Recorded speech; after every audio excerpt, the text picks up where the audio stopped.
Hop. Salut à tous, c'est Eddie. Alors aujourd'hui on se retrouve pour un épisode spécial de Capture One, le Pro 20. Je vous avais annoncé la semaine dernière, donc samedi dernier, que j'allais vous faire une petite annonce sur quelque chose de spécial au sujet de Capture One. Et là aujourd'hui il est le temps que je vous annonce cette bonne nouvelle, c'est que je vais vous faire une petite formation continue sur Capture One. Alors sans plus attendre, aujourd'hui on va commencer par traiter de différents sujets au niveau de ce logiciel. Comme vous savez déjà, je vous ai fait part de la bibliothèque la dernière fois en 2 parties. Je vous invite à aller voir les vidéos, bien sûr. Je vous avais fait même une vidéo d'introduction sur ce que j'allais faire sur Capture One chaque samedi, bien sûr. Mais là, inutile de vous dire que je vais vous faire des épisodes supplémentaires afin que vous puissiez vous sentir à l'aise avec ce logiciel. Voilà. Alors aujourd'hui, j'ai décidé de vous parler un petit peu des espaces de travail et on va parler aussi également du module d'exposition de ce logiciel.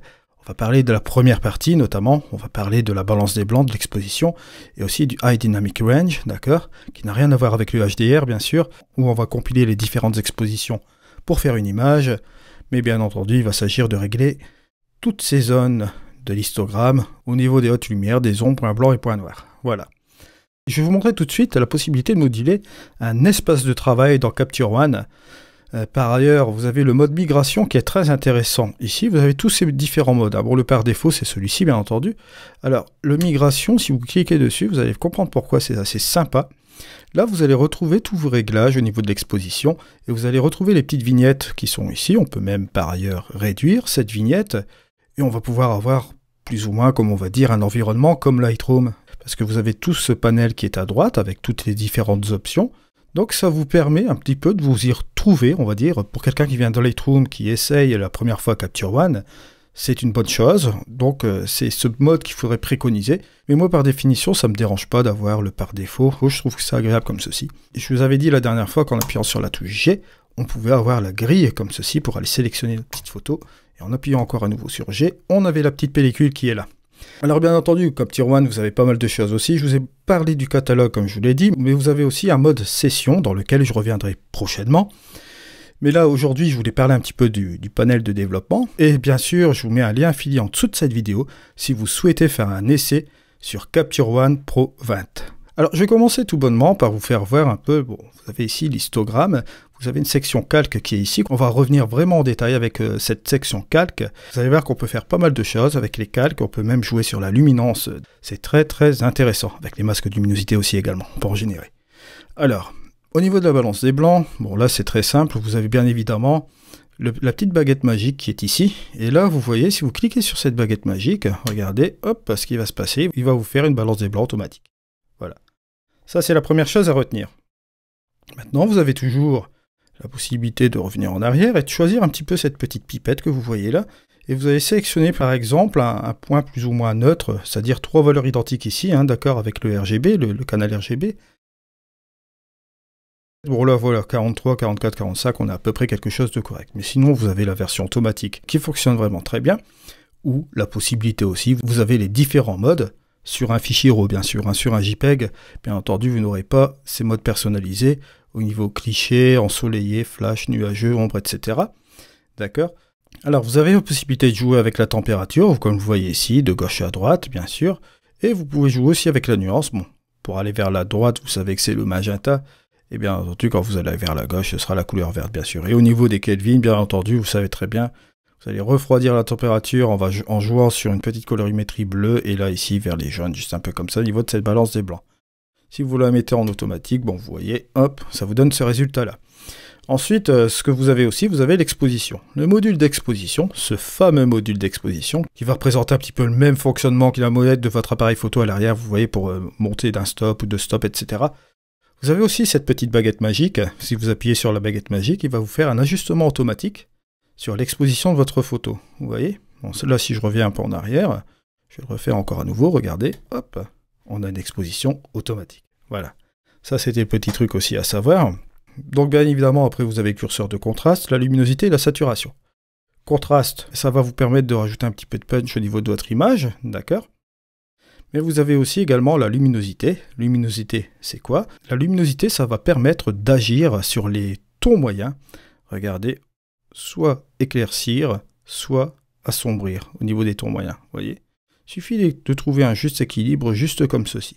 Et bien évidemment, vous avez le curseur de saturation qui, lui, va jouer sur les couleurs de votre image, qui va vous rajouter un petit peu plus de punch au niveau de votre image. Regardez déjà la petite différence, qui est quand même pas mal, je tiens à le dire. Bon, là, bien évidemment, j'utilise la version actuelle de Capture One, puisque la nouvelle n'est pas encore sortie. Elle sortira normalement courant mai, d'après les informations de Capture One. J'ai une version bêta, mais malheureusement, je ne peux pas vous faire voir cette fonction. Mais c'est une fonction avant-après qui sera implémentée dedans, avec d'autres fonctions bien entendu, mais j'en reviendrai en temps voulu dans une prochaine vidéo, et je vous expliquerai tout cela en détail. En attendant, on va faire le Alt, et on va faire un avant-après comme ceci, d'accord? Vous voyez, avant, après. On a fait une petite rectification au niveau de l'image, et ici vous avez un petit outil qui est vraiment sympa, c'est la loupe, d'accord? Je vais agrandir ici, je vais vous montrer un petit peu ça, ça vous permet un petit peu de regarder comment votre image... de regarder un petit peu votre image, juste comme ceci. Vous voyez, juste comme ça. Voilà, ça vous permet de faire un petit gros plan sur cette partie-là, où vous avez cette petite main qui est là, vous cliquez sur cette petite main, et vous faites un clic, et vous voyez un petit peu l'agrandissement de votre image, qui est assez sympa ici, avec la couleur, là. C'est vraiment super cool. J'aime vraiment bien l'affichage à 100%, bien entendu, hein, parce qu'on a vraiment les détails du fichier RAW quand on affiche à 100%, bien entendu. Regardez, là on voit vraiment les détails qui sont vraiment pas mal. Voilà un petit peu tout ce qu'on peut dire de ces curseurs. Avant d'aller plus loin avec le High Dynamic Range, je tenais quand même à faire une petite précision, c'est que vous pouvez aller là, juste ici, et vous avez les différents profils de caméra, bien entendu, profil ICC. Vous avez les différentes courbes ici qui sont là, et vous avez la courbe linéaire, vous voyez? C'est une courbe qui va vous permettre de repartir un petit peu plus loin au niveau de votre image. Là, par exemple, vous voyez, je vais revenir un petit peu sur mon image. Je vais regarder si je ne peux pas faire davantage de choses avec l'exposition. Bon, bien entendu, comme c'est une image un petit peu plus plate, il va falloir la retraiter un petit peu plus. Au niveau du contraste, justement, je vais pouvoir en ajouter là juste un petit peu comme ceci. Ce sera assez sympa. Au niveau de la luminosité, au niveau des tons moyens, bah, c'est à voir. Il faut regarder un petit peu ce que je peux faire là. Ouais, c'est pas trop mal, juste comme ceci. Ou comme ça. Je vais faire attention parce que j'ai une grosse partie lumineuse qui est ici. Donc on va faire une petite rectification dans le High Dynamic Range maintenant. Toujours la même chose, vous avez la petite baguette qui est là. Vous pouvez cliquer une fois dessus. Il va vous faire une proposition au niveau du High Dynamic Range, comme ceci.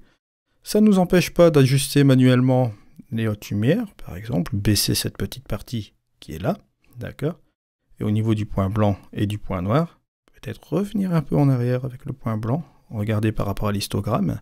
Et avec le point noir, on va plus ou moins ramener comme ceci, pour plus ou moins contraster. Voilà ce qu'on peut dire un petit peu de cette première partie qui est là, d'accord? On pourrait très bien parler aussi de la clarté, d'accord? Je vais recadrer un petit peu cette chose-là, je vais le remettre ici. Petite chose aussi à savoir, c'est que tous les panneaux dans Capture One, bah, c'est modulable. Vous pouvez enlever ces panneaux-là, par exemple, le mettre ici, travailler un petit peu sur votre image, après le remettre par ici. Par exemple, vous pouvez prendre l'outil courbe qui est ici, vous pouvez l'agrandir. Sur certains outils, vous pouvez faire un agrandissement, ce qui est vraiment pas trop mal. Vous pouvez à nouveau reprendre l'outil et le rescotcher ici. Vous pouvez supprimer un panel, remettre un panel, etc. Ça, on en reviendra un petit peu plus tard avec ce sujet-là. C'est pas l'objet d'aujourd'hui. Et ce que je voulais vous montrer un petit peu pour terminer, c'est que là, vous voyez, lorsque vous avez des tâches de capteur, vous avez cet outil qui est ici, d'accord, le petit cercle. Et là, vous pouvez bien entendu enlever les tâches de capteur. Et regardez, ça fait un travail vraiment assez extraordinaire. Je vais un peu regarder si j'ai pas d'autres tâches de capteur à enlever dans cette photo. Voilà, peut-être par ici. Là, je vois quelques tâches de capteur ici. C'est la même chose. Je viens là. Voilà. Ici. Et comme vous pouvez le constater, en quelques clics, c'est enlevé. C'est vraiment du très bon travail. Faire des choses vraiment pas mal. Là, vous le voyez, on a vraiment fait quelque chose de pas mal au niveau de l'image, avec ces quelques curseurs finalement. On a regardé aujourd'hui la balance des blancs, l'exposition, le High Dynamic Range. Je vous ai montré un petit peu comment changer votre espace de travail. On va s'arrêter aujourd'hui pour cette petite série. J'en ai terminé avec cette petite vidéo. Nous, dans tous les cas, on va se retrouver bien entendu ce samedi avec un développement complet. Et il se peut que dans la semaine ou la semaine prochaine, hein, c'est selon les calages au niveau des tutoriels, que je vous mette encore un autre épisode. Je vous rappelle par ailleurs que je vais bientôt ouvrir mon académie où je vais faire une sélection de 5 à 10 personnes dans mon groupe de post-production actuel, d'accord? Donc je vous invite à aller dans ce groupe si vous êtes inscrit sur ma chaîne YouTube, bien entendu. Le groupe de post-production, pour rappel, est un groupe où vous trouverez différents packs, différentes choses qui vous aideront au niveau de votre post-production, bien entendu, sur différents logiciels confondus. Vous avez aussi un accès sur un autre groupe qui vous aidera à répondre sur les questions d'ordre technique. Je vous remercie de m'avoir suivi. On se retrouve prochainement. C'était Eddy. Allez, au revoir. Hop!